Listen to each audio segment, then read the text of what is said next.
কিছুদিন আগে এসএসএফ এর প্রতিষ্ঠা বার্ষিকীর অনুষ্ঠানে আমার একটি উপলব্ধির কথা শেয়ার করেছিলাম।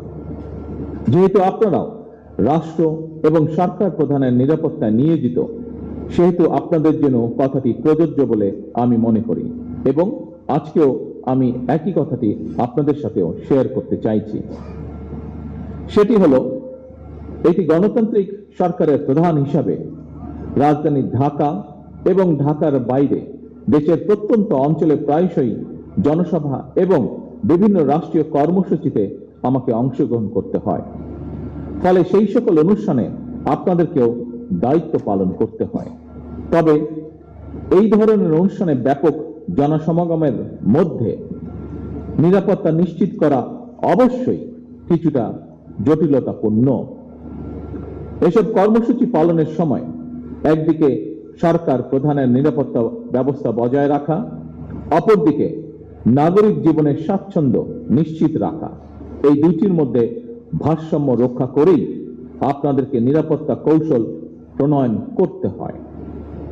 তবে আপনাদের প্রতি আমার আহ্বান, নিরাপত্তা কৌশল এমনভাবে বিন্যাস করা জরুরি জনগণ যাতে নিজেদেরকে সরকার প্রধান থেকে বিচ্ছিন্ন মনে না করেন। একটি গণতান্ত্রিক সরকারের প্রধান হিসাবে আমি জনগণের বিশ্বাস এবং ভালোবাসার উপরে আমার আস্থা এবং নির্ভরতা বজায় রাখতে চাই। সুতরাং নিরাপত্তা কৌশল যাতে সরকার প্রধান থেকে জনগণ থেকে দূরে ঠেলে না দেয়, সেদিকে বিশেষভাবে লক্ষ্য রাখার জন্য আমি আপনাদের প্রতি বিশেষভাবে আহ্বান জানাই। উপস্থিত সুধীবৃন্দ, সশস্ত্র বাহিনীর পাশাপাশি পিজিআর কিংবা এসএসএফ এর মতন সফিস্টিকেটেড বাহিনীগুলোকেও সরকার আরো আধুনিকায়নের পরিকল্পনা গ্রহণ করেছে। এই বিষয়ে যথা নিয়মে পদক্ষেপও গ্রহণ করা হচ্ছে।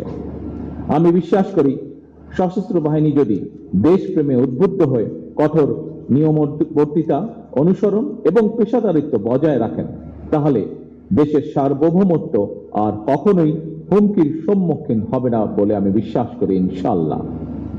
প্রিয় গার্ডস সদস্যবৃন্দ, আমি আশা করব পিজিআর এর মতন বিশেষায়িত বাহিনীর সর্বোচ্চ সফলতার জন্য আধুনিক নিরাপত্তা কৌশল এবং প্রযুক্তিগত দক্ষতা অর্জনের পাশাপাশি প্রতি সদস্যের সাহস, সততা, বিশ্বস্ততা, সর্বোচ্চ পেশাদারিত্ব, নিয়মবর্তিতা এবং সর্বোপরি চেইন অফ কমান্ড অনুসরণ, এই বিষয়গুলো কঠোরভাবে মেনে চলে।